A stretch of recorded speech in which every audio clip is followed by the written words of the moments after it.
On va aborder maintenant le premier sujet, Togo, le recensement électoral. Les experts de la CEDEAO satisfaits, c'est une question. En tout cas, les préparatifs entrant dans le cadre des élections locales législatives continuent de suivre leur cours à la CENI. Mardi 30 octobre dernier, au cours d'une séance à la commission, les deux experts de la CEDEAO ont exprimé leur satisfaction sur le recensement. C'est ce qu'a rapporté la CENI elle-même. Les experts ont exprimé leur appréciation du travail fait au niveau de la CENI depuis la prise de fonction et au terme de l'opération d'enrôlement des électeurs. Madame Aïssata Zada et le professeur Honoré Guillet ont réitéré à l'endroit des commissaires leur entière disponibilité à appuyer le processus électoral en formulant toute observation et recommandation en vue d'assurer une conduite des différentes phases en conformité avec les normes internationales. Docteur Iou, la CEDEAO, c'est vrai, on sait qu'elle est là depuis, et même le processus de recensement, avec tout ce qu'on a vu, qui a été décrié, la CEDEAO était là et a suivi de bout en bout. Vous pensez que son silence valait une sorte de caution? Non, ce n'est pas... Bon, il y a des préalables qu'on doit dire à toute la population togolaise. C'est le gouvernement élu en place qui fait un recensement électoral, qui fait un référendum, qui fait des élections législatives et présidentielles.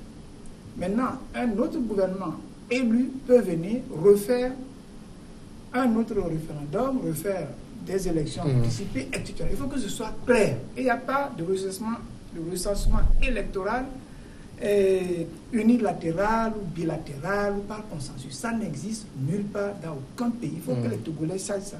Oui, mais maintenant, on a fait appel à la CEDEAO. Comme si c'était, comme vous direz, un pays normal. Non. Bon, moi, je considère que le Togo est normal. Maintenant, on a fait appel à la CEDEAO. On a fait appel à des experts qui sont arrivés. Et on a été sidérés quand on a appris que des leaders ont demandé aux gens de ne pas faire leur devoir civique, c'est-à-dire se faire enregistrer, se faire enrôler. Parce qu'il y a dans tous les pays du monde des fonctions, par exemple, que vous ne pouvez pas occuper, des fonctions d'État, si vous n'avez pas joué votre rôle civique, c'est-à-dire si vous n'êtes pas enregistré. C'est quand c'est obligatoire, comme en Belgique, par exemple. Non, mais même si ce n'est pas obligatoire, on va vous demander si vous êtes, par exemple, membre de la CENI, si vous êtes fait au moins enregistrer. Et ça, c'est des choses élémentaires. Maintenant, on envoie des experts parce qu'il y a crise entre Guinée et Togo. Ils sont là. On va voir leur état. Et puis, bon, on va voir comment le processus va se... Normalement, je rappelle que les élections législatives auraient dû avoir lieu en juillet dernier.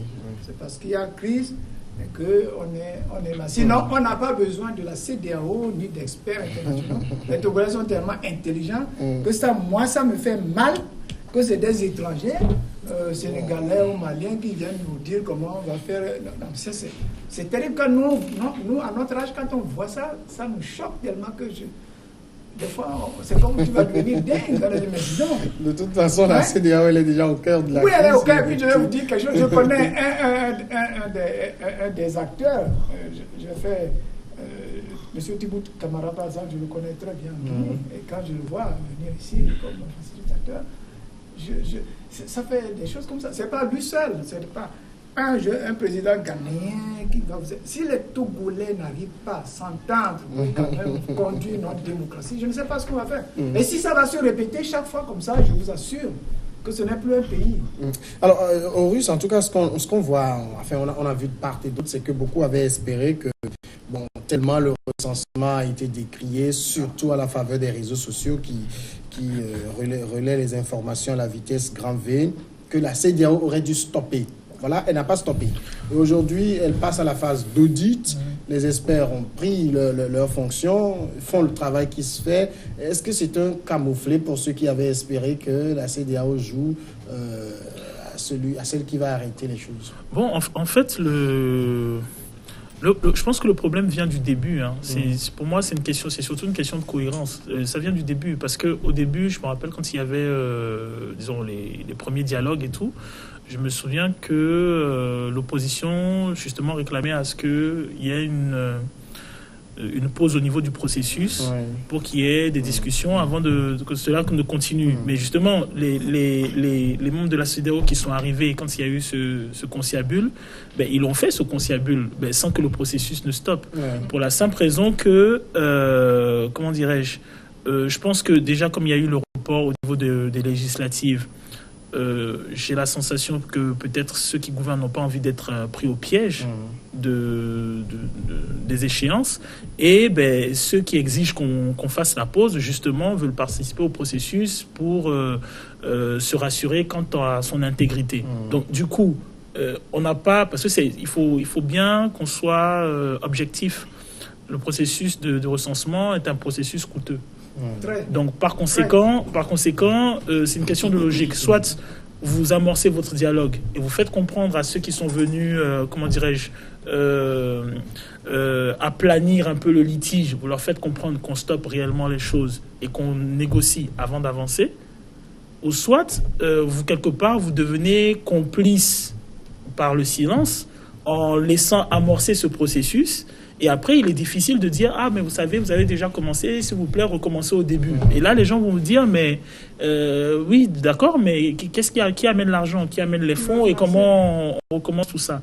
Donc maintenant, après, c'est normal, oui, d'une certaine manière, qu'il y ait de la frustration dans le sens où on amorce le processus, parce que les autres, ils font le processus sans vous intégrer. Et après, forcément, oui, d'un air goguenard, les autres vous disent, nous, on a commencé, venez nous rejoindre, on va continuer. Or, le problème, c'est que si vous acceptez de les rejoindre pour continuer, ça veut dire que vous validez ce qui a déjà été fait. Et si vous validez ce qui a déjà été fait, ça sous-entend que vous pouvez valider ce qui va être fait, même si vous n'êtes pas dedans. Donc, à un moment, ce qui est agaçant un peu dans la politique togolaise, c'est que il y a beaucoup de ces jeux-là. C'est-à-dire de petits nœuds qui entretiennent le litige et qui, à force de s'agglomérer, en créent un gros. Voilà. Donc maintenant, du coup, moi je vais donner par exemple un exemple. Là, par exemple, nous sommes au mois de novembre. On est en novembre, le 6. Au début, quand il y a eu la date, on disait il y avait déjà ce litige au niveau de la date. Parce que c'est une question de logique. Je dis bien, il faut bien être objectif. Moi, je fais partie du peuple, je ne suis pas dans le secret des négociations. Vous êtes parti à une négociation, on vous a proposé une date. On ne vous a pas imposé la date. On vous a proposé une date. Alors, si on vous a proposé une date, à un moment, il faut faire comprendre aux gens, mais il n'y a pas de logique quant à la date qu'on vous a proposée parce que le temps de faire le dialogue, les négociations, de faire la campagne et tout, ça va être serré.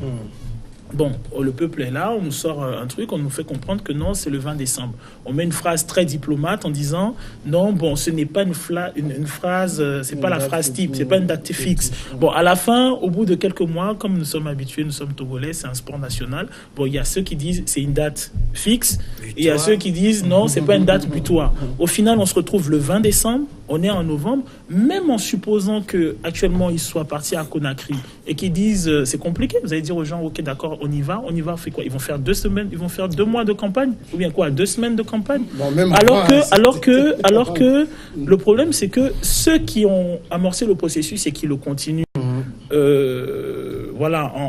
qui le continuent, eux, ils ont amorcé leur campagne depuis. Ça fait plusieurs mois qu'ils disent qu'ils vont faire les élections. Alors, Horus, est-ce que vous pensez que quelque part... pardon. Non, ça me va aussi. Horus. Vous pensez que Il y a 2 Horus. Vous pensez que quelque part, les acteurs en présence n'ont pas compris l'approche de CEDEAO de la crise parce qu'on a l'impression que chacun voulait que la CEDEAO aille dans tel ou tel sens, mais elle a sa manière de faire les choses. Oui, peut-être. La question au début était de savoir si la CEDEAO est en train d'apporter une forme de caution à ce que certains appellent le cavalier seul du gouvernement en place. Maintenant, c'est tout comme. Pour ne pas dire tout à fait, parce que vous savez, au départ, il y a 2 tendances en présence. Et certains qui croient qu'il faut que l'État soit rétabli dans son rôle de préparateur, technique quand même, parce qu'ils supposent que la CENI fait un travail technique et qu'on peut déconnecter. Donc cela de la politique telle que nous la vivons ordinairement. Je crois que sur ce plateau, j'ai eu moi-même à parler de conciliation constituer une CENI comme ça, et qui soit composée, la CENI à laquelle le C14, c'est ça, la C14 peut envoyer des représentants et qu'un travail technique soit fait. Parce que toute l'opposition, parce que c'est la C14 qui se fait le plus parler, en tout cas d'elle en termes d'opposition officielle. Et c'est ce que moi je souhaitais déjà au départ. Pour qu'on déconne, il faut... Parce que lorsque vous avez un certain nombre de problèmes, on commence par les sérier pour voir plus clair. Et c'est en ce terme seulement que vous pouvez faire face à ceux-là que vous pouvez régler à court terme, à moyen terme et à long terme. Mais au Togo, j'ai l'impression que nous faisons généralement du fourre-tout. C'est-à-dire qu'on saisit toutes les occasions pour faire de la politique, pour résister. Et c'est ce qui explique que, par exemple, à la CENI, que nous ayons ces problèmes-là. Parce que, moi, je disais que la crise au Togo est plutôt une crise électorale. C'est parce que les gens ne se font pas confiance, c'est parce que les gens trouvent que lorsqu'on va à l'élection, généralement, à la proclamation des résultats, on suppose que ce n'est pas les résultats des urnes qui sont proclamés, etc. Mais, généralement, tout ce qui est fait jusqu'à cette élection, généralement, est propre, est relativement propre. Mais c'est peut-être la proclamation, c'est là où, comment rend-on compte des résultats des urnes, et je crois que c'est généralement à ce niveau-là que le problème se pose. Et le problème s'est encore posé la dernière fois, en 2015, comprenez. Mais maintenant, lorsque la CEDEAO, les gens attendaient déjà au départ, on te disait que la CEDEAO allait arriver pour faire la peau au président, etc. Il y avait eu toute une littérature autour de la chose, et puis la date est arrivée, l'échéance était arrivée, et on l'a passé comme si rien de n'était. C'est comme si on passait au troisième millénaire. Les gens s'étaient dit que la Terre, peut-être le soleil va commencer à se lever à partir de l'ouest, etc. Et puis le temps est passé, rien ne s'est passé. Maintenant, c'est exactement ce qui s'est passé ici. La CEDEAO est arrivée, nos problèmes continuent, et la façon dont nous tentons les approches continue de la même façon. Aujourd'hui, qu'est-ce que la C14 va dire? Maintenant que la CEDEAO a envoyé 2 techniciens pour regarder au plus près le fichier, ça veut dire que la CEDEAO a avalisé le recensement. C'est ce que ça veut dire. On ne peut plus se poser la question de savoir aujourd'hui si la CEDEAO est convaincue ou non des recensements qui ont été faits. Il ne faut pas qu'on se voit la face. La CEDEAO a accrédité, a validé le recensement. Mais ça, il y a quand même, peut-être vous m'excuserez le mot, certains qui continuent de rêver en disant qu'à la fin de l'audit, il se peut que la CEDEAO dise tout est à refaire, il faut qu'il déchante. De toute façon, si la CEDEAO arrivait à ce résultat-là, ça voudra dire qu'au moins en un premier, la CEDEAO avait trouvé légitime que le recensement soit fait, et que c'est seulement sur le résultat qu'elle intervient et non sur sur la politique, l'aspect politique de la chose. C'est même plus vicieux, même. Moi, je trouve que ce que tu dis, parce que en fait, ça sous-entendrait que il y avait des négociations. Le gouvernement a décidé d'amorcer le processus de recensement, bien que l'opposition ne soit pas d'accord. La CEDEAO n'a rien dit, donc elle a avalisé d'une certaine manière. Le recensement s'est fait, donc elle avalise d'une certaine manière. Le remettre en question reviendrait à remettre en question la gestion de l'État togolais. Et c'est pas rien. La CEDEAO, c'est une confédération d'États. Donc, parfois, il faut faire attention. C'est pas Amnesty International qui vient. Non, c'est absolument pas. C'est une confédération d'États au sein duquel se retrouve le Togo. Et jusqu'à présent, je n'ai pas la sensation que la CEDEAO ait exclu le Togo. Je me rappelle même d'ailleurs que lors des différents sommets, je me rappelle, on en avait parlé ici, et je disais, le simple fait d'avoir accepté que se passe des sommets internationaux, avec, entre parenthèses, un mini-sommet ou je sais pas, une mini-rencontre pour discuter du problème togolais, revenait d'une certaine manière à avoir apporté une caution, un soutien à l'État togolais et d'une certaine manière à déprécier la crise togolaise. Donc, oui, docteur. Oui, alors il faut quand même que... Moi, je suis tellement déçu parce que la CEDEAO, Je vous rappelle que c'est le Togo qui a créé la CEDEAO. Le général Yadema et Gowon. Et c'est le général Yadema surtout qui a créé la CEDEAO. Donc on fait partie d'une confédération. Deuxièmement, on a dit qu'une entité sous-régionale n'est pas une tombe. Le Togo peut sortir de la CEDEAO, comme l'Angleterre est en train de sortir de l'Union européenne. Deuxièmement, je suis tellement triste que l'opposition togolaise n'arrive pas à lire notre constitution. La constitution qui est la Bible du Togo, article 144. Constitution décriée. Non, c'est une constitution qui est tout à fait valable parce que... Non, valable, oui, mais décriée. Mais on peut décrire... La raison de la crise, c'est aussi la réforme on peut la décrire, mais là, c'est pas mon problème. Il y a une constitution qui dit à son article 44. Et si moi, j'étais fort Gnassingbé, vous savez ce que j'aurais fait? J'aurais dissous l'Assemblée avant le 19 août. Et dans la constitution togolaise... Est-ce que ça l'arrange de le faire en ce moment? Ça aurait pu l'arranger. Dans la constitution togolaise, elle dit que les législatives doivent avoir lieu dans les 60 jours qui suivent. Comment on peut faire des élections législatives dans 60 jours? Ça veut dire qu'on doit faire le recensement électoral, on doit faire la campagne, on doit faire ça. Qu'est-ce qui se serait passé si Faure Gnassingbé avait dissous le Parlement? Il faut faire les élections 60 jours après. Deuxièmement, techniquement, ceux qui disent que le 20 décembre n'est pas tenable. Non, c'est des histoires. Si en 2 mois on peut organiser des élections. Deuxièmement, ce n'est pas seulement législatif. Si Faure Gnassingbé démissionne aujourd'hui, ou il fait on l'a eu en 2005, à la mort du général Yadema, on avait normalement 60 jours pour faire les élections. Donc, si Faure Gnassingbé démissionne aujourd'hui de la présidence, il faut faire une élection dans 60 jours.